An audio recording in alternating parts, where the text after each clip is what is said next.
నమస్తే, నేను Prabhakar Vainavanka. Welcome to PV news. కొద్ది రోజులుగా ఒక వీడియో సోషల్ మీడియాలో చాలా వైరల్ అవుతా ఉన్నది. ఒక బాబు ఒక బోట్కు ముందు నిలబడి చేతులు ఊపుతూ చిన్నగా డ్యాన్స్ లాగా చేస్తూ ఉంటాడు. చాలా వైరల్ అయింది అది. ఎక్కడ మీరు ఇన్స్టాగ్రామ్లో కానీ, యూట్యూబ్ షార్ట్స్లో కానీ, ట్విట్టర్లో కానీ ఎక్కడ చూసినా అదే వీడియో కనిపిస్తూ ఉన్నది. ప్రతి చోట, అంటే ప్రతి వెబ్సైట్లు కావచ్చు, న్యూస్ మీడియా ఎక్కడ చూసినా, సోషల్ మీడియా ఎక్కడ చూసినా అదే వీడియో కనిపిస్తూ ఉన్నది. ఆ బోట్కి ముందు భాగంలో నిలబడి ఆ అబ్బాయి చేసినటువంటి హావభావాలు, ఆ అబ్బాయి డ్రెస్సింగ్ అదంతా కూడా అట్రాక్టివ్గా ఉన్నది. సో అందరు కూడా ఆ వీడియోని షేర్ చేస్తూ ఉన్నారు. బాబు చాలా బాగా చేసిండు, అద్భుతంగా చేసిండు అని చెప్పి పోస్టులు పెడతా ఉన్నారు. కేవలం మన దగ్గరే కాదు, ఆ అబ్బాయి ఇండోనేషియా, అది జరిగింది ఇండోనేషియాలో. ఆ అబ్బాయి పేరు రయన్. ఇండోనేషియాలో కూడా అక్కడి ప్రభుత్వ అధికారులు ఆ అబ్బాయిని పిలిచి తమ ఆఫీసులలో చైర్ వేసి, ఆ చైర్ మీద, టేబుల్ మీద వాడిని నిలబెట్టి వాడితోటి సేమ్ ఎట్లయితే బోర్డు మీద చేసిండో అట్లా చేయించుకొని మరీ చూస్తూ ఉన్నారు. అంత వైరల్ అయింది అది వీడియో.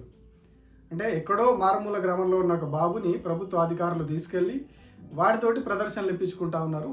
అంత వైరల్ అయింది వీడియో. చాలా బాగున్నది వీడియో, అంతా అద్భుతంగా ఉన్నది, చాలా బాగా చేసిండు బాబు. సో మరి ఈ వీడియో గురించి మనం ఎందుకు మాట్లాడుకోవాలి? ఏముంది ఆ వీడియోలో? అందరం చూసినాము, అయిపోయింది, వీడియో ఒడిచిపోయింది. సో ఆ వీడియోలో ఏమున్నది?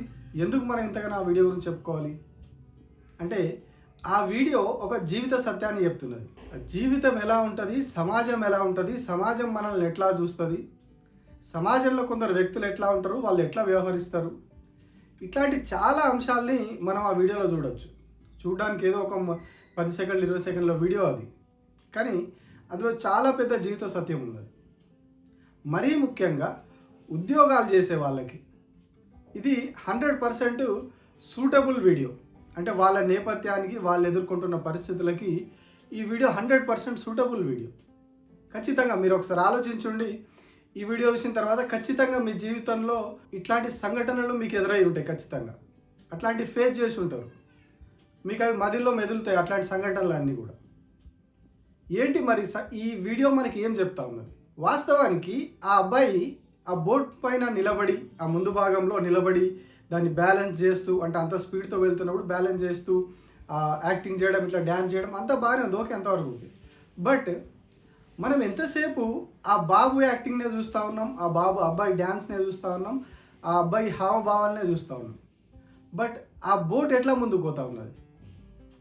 ఆ బోట్ ఎట్లా అంత వేగంగా ముందుకు వెళ్తూ ఉన్నది? ఎట్లా వెళ్తూ ఉన్నది?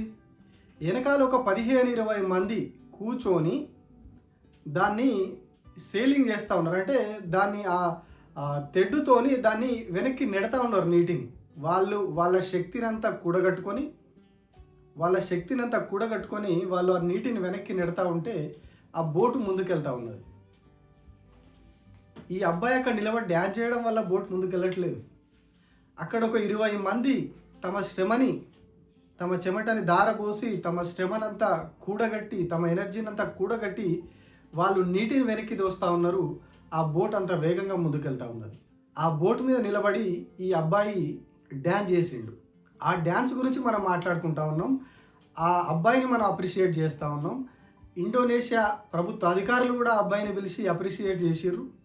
అంత చేస్తూ ఉన్నాం. బట్ మనం ఆ అబ్బాయి యాక్టింగ్ని మనం అప్రిషియేట్ చేస్తూ ఉన్నాం. బట్ ఎవరైతే కష్టపడ్డారు, ఎవరైతే ఆ బోట్ ముందుకు వెళ్ళడానికి, అంత వేగంగా వెళ్ళడానికి కష్టపడ్డారు, ఆ బోట్ని ముందుకు తీసుకెళ్ళారు, ఎవరు శ్రమ పడ్డారు, ఆ శ్రమపడ్డ వాళ్ళని ఇప్పటివరకు ఏ ఒక్కరు కూడా ప్రశంసించినట్టు కానీ, పొగిడినట్టు కానీ, వాళ్ళని పొగుడుతూ పోస్టులు పెట్టినట్టు కానీ ఎక్కడా చూడలేదు. కొన్ని వందల రీల్స్లలో చూశాను, ఎక్స్లో కావచ్చు, ఫేస్బుక్లో కావచ్చు, రకరకాల వెబ్సైట్లలో కావచ్చు, చాలా చోట్ల గూగుల్లో బోట్ బాయ్ అని కొట్టినా కూడా ఆయన గురించి చాలా పుంకాలుగా స్టోరీలు వస్తూ ఉన్నాయి. కానీ ఎక్కడ కూడా మనం ఆ కష్టపడ్డ వాళ్ళ గురించి ఎక్కడ కూడా లేదు. ఎవరి గురించి ఉంది? ఎవరైతే అబ్బాయి ఆ ముందు భాగంలో నిలబడి పర్ఫార్మెన్స్ చేశాడో ఆ అబ్బాయి గురించే మనం మాట్లాడుకుంటా ఉన్నాం. ఆ అబ్బాయినే మనం ప్రశంసిస్తూ ఉన్నాం. సేమ్ మన జీవితాల్లో, మన ఉద్యోగాల్లో కూడా ఇట్లాంటి పరిస్థితే జరుగుతుంది. ఎదుర్కొన్నాం కూడా మనందరం కూడా. కష్టపడి పని చేసేవాడికి, కష్టపడి శ్రమనంతా దారపోసి పనిచేసే వాడికి ఎక్కడ కూడా గుర్తింపు ఉండదు. ఈ వీడియో చూసిన ప్రతి ఒక్కరు కూడా అది ఫీల్ అవుతారు, మీ మనసులో మెదులుతుంది. కష్టపడి పనిచేసి కంప్లీట్గా ఫుల్ ఫోకస్ పెట్టి పనిచేసినప్పుడు ఎప్పుడు కూడా గుర్తింపు ఉండదు. మరి ఎవరికి ఉంటుంది గుర్తింపు? ఎవరైతే హడావిడి చేస్తా తిరుగుతారో, పని చేయకున్నా, పని తక్కువ చేసినా, పని చేయకున్నా ఎక్కువ షో ఆఫ్ చేస్తూ ఉంటారు, ఎక్కువగా పబ్లిక్కి కనబడేలాగా ఆఫీస్లో అందరి దృష్టిని ఆకర్షించేలాగా చేస్తూ ఉంటారో, కొంత హడావిడిగా తిరుగుతూ ఉంటారో వాళ్ళకే గుర్తింపు ఉంటుంది ఎక్కడైనా కూడా. ప్రతి చోట ప్రతి ఉద్యోగి, అది ప్రభుత్వ ఉద్యోగమా ప్రైవేట్ ఉద్యోగమా, ప్రతి ఒక్క దాంట్లో ఇట్లాంటి పరిస్థితి ఎదుర్కొన్న వాళ్ళు చాలామంది ఉంటారు. ఎందుకంటే నాకు కూడా చాలామంది ఫ్రెండ్స్ రకరకాల రంగాల్లో ఉన్నారు. వాళ్ళందరితో చాలామందితో మాట్లాడినప్పుడు ఇట్లాంటి చాలా అంశాలు నా దృష్టికి వచ్చినాయి. అందుకే వీడియో వేస్తున్నాను నేను ప్రత్యేకంగా. అంటే ఎక్కడ కూడా కష్టపడ్డ వాడికి, పూర్తిగా డెడికేషన్తో పనిచేసిన వాడికి ఎక్కడ కూడా గుర్తింపు ఉండదు. ఎవరికి ఉంటుంది? కేవలం షో ఆఫ్ చేసే వాళ్ళకి, 4 మాటలు చెప్పి కాలం గడిపే వాడికి మాత్రమే గుర్తింపు ఉంటుంది, ప్రమోషన్లు ఉంటాయి, ఇక వగైరా ఏ ఉండాలో అవన్నీ జరుగుతూ ఉంటాయి. సమాజం కూడా అదే కోరుకుంటుంది. మరి కష్టపడేవాడిని ఎప్పుడు కూడా సమాజం గుర్తించదు. ఎవడైతే ఆ 4 మాటలు చెప్పేసి కాలం గడిపేస్తూ ఉంటాడో వాడినే సమాజం గుర్తిస్తుంది. ఇది కేవలం ఉద్యోగాల విషయంలోనే, ఉద్యోగుల విషయంలోనే కాదు, రాజకీయాల విషయంలో కూడా ఇదే జరుగుతుంది. ప్రజలు అదే కోరుకున్నారనే విషయం కూడా స్పష్టమైంది. అది ఎలాగో ఇప్పుడు చెప్తాను నేను. గతంలో మన దేశానికి మన్మోహన్ సింగ్ అనే వ్యక్తి ప్రధానమంత్రిగా చేసారు. ఆయన ఇప్పుడు లేరు, కొద్ది రోజుల క్రితం కన్ను మూసిరు. మన్మోహన్ సింగ్ అనే వ్యక్తి చాలా తక్కువ మాట్లాడేవాడు. ఆయన ఆర్థికవేత్త, గతంలో ఆర్థిక శాఖలో పనిచేసిన వ్యక్తి, మంచి ఆర్థికవేత్త. పివి నరసింహారావు హయాంలో ఆర్థిక సంస్కరణలు తీసుకొచ్చి దేశాన్ని ఆర్థికంగా నిలబెట్టిన వాళ్ళలో ఆయన కూడా ఒకడు. ఆ తర్వాత ఆయన ప్రధాని అయ్యిండు యూపీఏ గవర్నమెంట్లో. ఆయన చాలా తక్కువ మాట్లాడేవాడు, చాలా నిదానంగా మాట్లాడేవాడు. కానీ ఆయన అంటే అదో రకమైన చిన్న చూపు అందరికి. మన్మోహన్ సింగ్ అంటే ఆయన ఏం మాట్లాడతాడు, ఆయనకు అసలు మాట్లాడడమే రాదు, అసలు మీడియా ముందుకు వచ్చి మాట్లాడు సరిగా, చాలా స్లోగా మాట్లాడతాడు, ఇట్లా చాలా విమర్శలు చేసిర్రు ఆయన మీద. ఇక కార్టూన్లకు, పేపర్ ఆర్టికల్స్కి అయితే లెక్కే లేదు. అంటే ఆయనను విమర్శిస్తూ, ఆయన మాట తీరుని, ఆయన విధానాన్ని విమర్శిస్తూ వచ్చినటువంటి ఆ విమర్శలకైతే లెక్కలేదు. ఆ స్థాయిలో విమర్శించారు. అంటే అట్లా తక్కువ మాట్లాడడాన్ని, చిన్నగా మాట్లాడడాన్ని అంత చిన్న చూపు చేసి చూసారు. కానీ పని విషయంలో ఆయన నిక్కచ్చిగా ఉండేవాడు, పర్ఫెక్ట్గా పనిచేసేవాడు, అద్భుతంగా ఆర్థిక వ్యవస్థ నిలబెట్టిన వ్యక్తి ఆయన. కానీ మనకు ఆయన నచ్చలేదు. మరి ఎవరు నచ్చిర్రు? నరేంద్ర మోడీ నచ్చిర్రు. ఎందుకు నచ్చిర్రు? ఆయన ఉపన్యాసాలు ఎట్లా ఉంటాయి? హడావిడిగా మొత్తం ఊగిపోతూ, మొత్తం 2 చేతులు ఊపుతూ ఉంటాడు అక్కడిక్కడ. ఆయన చెప్పేది, స్పీచ్ ఇచ్చేది ప్రాంప్టర్ చూసుకుంటూనే. ముందు టెలిప్రాంప్టర్ అంటే ముందు స్క్రిప్ట్ పోతూ ఉంటుంది, అది చూసుకుంటూనే మాట్లాడతాడు. కానీ ఆయన హావభావాలు, ఆయన ఎక్స్ప్రెషను, అదంతా కూడా మనల్ని అట్రాక్ట్ చేస్తాయి. అంటే ఈయన ఏదో చేస్తాడు, ఈయన ఏదో చేయబోతా ఉన్నాడు, ఈయన దగ్గర ఏదో ఉన్నది, ఏదో శక్తి ఉన్నది ఈయన దగ్గర అనేది మనల్ని ఆటోమేటిక్గా అట్రాక్ట్ చేస్తాయి. ఇది డిఫరెన్స్. మన్మోహన్ సింగ్ ఏమో తక్కువ మాట్లాడేవాడు, పని ఎక్కువ చేసాడు. మోడీ దగ్గరకు వచ్చేసరికి ఎప్పుడైతే 2014లో ప్రధానిగా పోటీ చేసిన దానికంటే ముందు నుంచి కూడా ఈయన స్పీచ్లకే చాలామంది అట్రాక్ట్ అయ్యారు, గుజరాత్ ముఖ్యమంత్రి ఉన్నప్పటి నుంచి కూడా. అంటే ఈయన పని ఏం చేసిండు? మరి గుజరాత్లో 2-3 సార్లు ముఖ్యమంత్రి, అక్కడ ఏం చేసిండు? ఇప్పుడు 3వసారి ప్రధానమంత్రి దేశంలో ఏం చేస్తూ ఉండు? దేశ ఆర్థిక పరిస్థితి రోజు దిగజారుతున్నది, విదేశీ పెట్టుబడులు తగ్గిపోయినాయి, జిఎస్టీ తీసుకొచ్చి, అట్లాగే నోట్ల రద్దు ద్వారా రాష్ట్రాలకు ఏ స్థాయిలో దెబ్బపడింది, ఇవన్నీ కూడా మనం చూస్తూ ఉన్నాం. ఆయన తీసుకొచ్చినటువంటి విధానాలు, అనుసరిస్తున్న విధానాలు ప్రజలకు ఎంతవరకు మంచి చేస్తూ ఉన్నాయి. మేక్ ఇన్ ఇండియా అని ఒక పెద్ద హడావిడి చేసిర్రు, స్వచ్ఛ భారత్ అని పెద్ద హడావిడి చేసిర్రు. వీటన్నిటి వల్ల ఎంత మంచి జరిగింది, ఎంత నిధుల దుర్వినియోగం జరిగింది, అసలు ప్రజల కొనగూరింది ఏంటిది, ఇవన్నీ లెక్కలు తీసుకున్నప్పుడు మంచి జరిగింది 0.11 అట్లా అంత పర్సెంటేజ్ ఉంటుంది, దుర్వినియోగం జరిగింది ఎక్కువ ఉంటుంది. కానీ ఆయన అంటే చాలామందికి ఇష్టం. ఆయన మాట తీరు, ఆయన హావభావాలు, ఆయన ఏదైతే గంభీరంగా మాట్లాడతాడో అది అందరికి కూడా ఇష్టం. ఇక్కడ మనం మన్మోహన్ సింగ్ని మోడీని కంపేర్ చేసుకున్నప్పుడు మన్మోహన్ సింగ్ తక్కువ మాట్లాడింది కాబట్టి నచ్చలేదు. మోడీ ఎక్కువ మాట్లాడుతున్నాడు కాబట్టి అందరికి నచ్చుతూ ఉన్నాడు, అట్రాక్ట్ అవుతూ ఉన్నారు. కానీ పనితీరు దగ్గర వచ్చేసరికి వేరియేషన్ ఉన్నది 100%. సేమ్ మన తెలంగాణలో కూడా అట్లాంటి ఎగ్జాంపుల్ చెప్పుకోవచ్చు. గతంలో కేసీఆర్ ముఖ్యమంత్రిగా ఉన్నాడు. కేసీఆర్ మీద ఒక అపవాదం ఉండేది. ప్రెస్ మీట్లలో మాట్లాడాడు, బయట కనిపించాడు, అసలు మీడియా ముందుకు వచ్చి ఎప్పుడు మాట్లాడు, ఏం చెప్పాడు. కేబినెట్ మీటింగ్ అయినా కూడా వచ్చి బయటకు వచ్చి బ్రీఫింగ్ ఇయ్యాడు. ఇట్లా చాలా అపవాదులు ఉండే, అసలు ఏం చేస్తలేడు అని ఒక ప్రచారం, ఒక సెక్షన్ అంతా కూడా ఒక ప్రచారం తీసుకొచ్చింది. ఆ సమయంలోనే రేవంత్ రెడ్డి పిసిసి చీఫ్ అయ్యారు.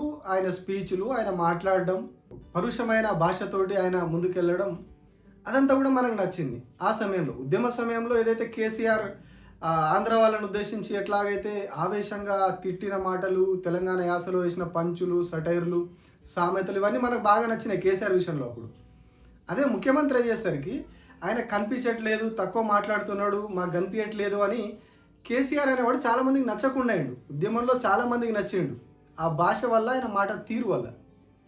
ముఖ్యమంత్రి అయిన తర్వాత చాలామందికి నచ్చలేదు. ఎందుకు? పని విషయంలో తేడా జరిగిందంటే పని యాజిటీస్గా చేసిండు, ఎక్కడ కూడా తగ్గలేదు. ఆ 10 ఏళ్లలోనే తెలంగాణ ఏ స్థాయిలో పురోగతి సాధించిందో లెక్కలే ఉంది. దాని గురించి మనం ప్రత్యేకించి మాట్లాడుకోవాల్సిన అవసరం లేదు. కానీ ఒకప్పుడు ఎక్కువ మాట్లాడిండు, ఎక్కువ అట్రాక్టివ్గా స్పీచ్లు ఇచ్చిండు కాబట్టి అందరూ అట్రాక్ట్ అయ్యారు ఆయనకి. ఆ తర్వాత ముఖ్యమంత్రి అయిన తర్వాత తగ్గించిండు ఆయన మాట్లాడడం, ప్రెస్ మీట్లు ఇవన్నీ కూడా తగ్గించిండు. అంటే అంత ఆసక్తి ఉన్న వ్యక్తి తక్కువ కనిపించేసరికి చాలామందికి కేసీఆర్ అనేవాడిని ఈయన మాట్లాడట్లేదు కాబట్టి ఈయన పని చేయట్లేదు, సో ఈయనని పక్కన పెడదాం అనే ఒక ఆలోచన వచ్చింది. సేమ్ టైం రేవంత్ రెడ్డి కాస్త గట్టిగా మాట్లాడడం, పరుష పదజాలాన్ని వాడడం, ఈ పంచ్ డైలాగులు, తిట్టడాలు, ఇవన్నీ కూడా కొంచెం ఏదైతే సమాజాన్ని కోరుకునేటువంటి యాక్టివిటీ, ఇదంతా కూడా యాక్టివ్గా ఉండాలి, ఇట్లా జోష్ నింపాలి, ఇట్లాంటి మాటలు సమాజం కోరుకునే కాబట్టి రేవంత్ రెడ్డి ఆ రూట్లో వచ్చిండు. అప్పుడు ప్రజలందరూ కూడా మళ్ళీ కేసీఆర్ నుంచి రేవంత్ రెడ్డికి షిఫ్ట్ అయ్యారు. చాలా అద్భుతంగా మాట్లాడుతున్నాడు, ఈయన గొప్ప గొప్ప విషయాలు చెప్తున్నాడు అని చెప్పేసి రేవంత్ రెడ్డికి షిఫ్ట్ అయ్యారు. మరి ఇప్పుడు రేవంత్ రెడ్డి ఏం పని చేస్తూ ఉన్నాడు, ఎట్లా చేస్తూ ఉన్నాడు అంటే, మనం బయటికి వెళ్ళి ప్రజల దగ్గర ఎవరి దగ్గర మైక్ పెట్టినా వాళ్ళే చెప్తారు ఎంత అద్భుతంగా పాలన ఉన్నది, ఎంత అద్భుతంగా వాళ్ళు అన్నీ అందుకుంటా ఉన్నారు. రైతుల యూరియా కోసం చెప్పుల లైన్లు, పాస్బుక్ల లైన్లు, ఆధార్ కార్డుల లైన్లు, ఇవన్నీ ఎట్లా ఉన్నాయో అన్నీ అద్భుతంగా మనం చూస్తూనే ఉన్నాం. ఎండిపోతున్న పంటలు, ఇవన్నీ కూడా పనితీరు దగ్గర మాట్లాడడానికి పనికి చాలా డిఫరెన్స్ ఉంది. మన్మోహన్ సింగ్ విషయంలో మనం చెప్పుకున్నాము, ఇక్కడ కేసీఆర్ విషయంలో చెప్పుకున్నాం. జస్ట్ 2 ఎగ్జాంపుల్స్ కోసం చెప్పిన అంతే. సో ఈ పరిస్థితి అంటే ఎక్కువ మాట్లాడే వాళ్ళు ఎక్కువ పని చేస్తారు అనుకోవడం, దానికి అట్రాక్ట్ కావడం అనేది మన ఏమంటారు సైకలాజికల్గా అది ఎవరికైనా అట్లాగే ఉంటుంది. మానసికంగా మనం అట్రాక్ట్ అవుతాం, మన మైండ్ ఆటోమేటిక్గా వాళ్ళకి ట్యూన్ అయిపోతుంది. ఎవరైతే గట్టిగా మాట్లాడతారు, అద్భుతంగా ఇట్లాంటి పంచులు వేసుకుంటా, సామెతలు వేసుకుంటా మాట్లాడుతూ ఉంటారు, మనం ఈజీగా అట్రాక్ట్ అవుతాం వాళ్ళకి. దానికి రేవంత్ రెడ్డి చాలా అద్భుతంగా అదే పని చేస్తారు. ఎట్లా అంటే ఆయనకు ఆ సబ్జెక్ట్ మీద అవగాహన ఉన్నా లేకున్నా, ఆయనకు ఆ విషయం తెలిసినా తెలియకున్నా చాలా కాన్ఫిడెంట్గా చెప్పేస్తాడు ఆయన, చాలా కాన్ఫిడెంట్గా. నిన్న ఢిల్లీలో మాట్లాడుకుంటా ప్రధానమంత్రి నరేంద్ర మోడీ మహారాష్ట్ర నుంచి లోక్సభకు ప్రాతినిధ్యం వహిస్తున్నారని చెప్పారు. ఆయన చేసింది ఉత్తరప్రదేశ్ నుంచి, వారణాసి నుంచి మోడీ చేసేది. మోడీ లోక్సభకు ప్రాతినిధ్యం వహిస్తున్నది ఉత్తరప్రదేశ్ రాష్ట్రం నుంచి. కానీ రేవంత్ రెడ్డి ఏం చెప్పారు, మోడీ గుజరాత్లో పుట్టిండు కానీ మహారాష్ట్ర నుంచి లోక్సభకు ప్రాతినిధ్యం వహిస్తుండని చాలా కాన్ఫిడెంట్గా చెప్పేసిండు. అంటే అక్కడ ముందు కూర్చున్నాడు ఎవడైనా కూడా అది నిజమే కావచ్చు అనుకుంటారు. అట్లా కాన్ఫిడెంట్గా అట్లా మాట్లాడడం వల్ల ఆటోమేటిక్గా అట్రాక్ట్ అయిపోతాం.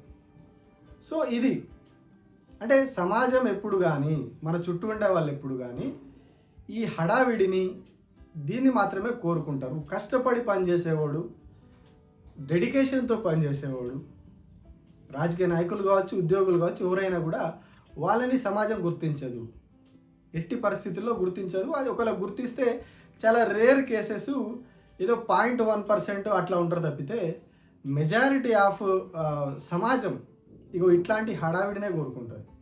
ఏదైతే మనం ఆ ఇండోనేషియా అబ్బాయి బోట్ మీద నిలబడి చేసినటువంటి డ్యాన్స్ ఉందో అట్లాంటి పర్ఫార్మెన్స్నే సమాజం కోరుకుంటుంది. ఆ వెనక నిలబడి ఎవరైతే ఆ బోటుని ముందుకు నెడతా ఉన్నారో అట్లా కష్టపడి చెమటోడుస్తున్న వాడిని ఎప్పుడు కూడా ఈ సమాజం గుర్తించదు, పట్టించుకోదు. పైగా వాడిని ఒక అసమర్థుడిలాగా, అవివేకిలాగా వాడిని చూస్తారు.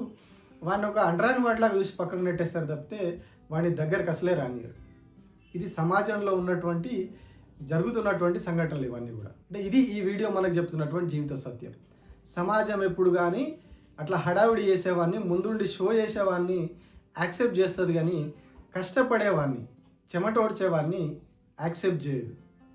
సో మరి ఇక్కడ సమాజం చూసే వ్యూ మారాలన్నా, మనం పనిచేసే విధానం మారాలన్నా అనేది మనమే నిర్ణయించుకోవాలి. Thank you.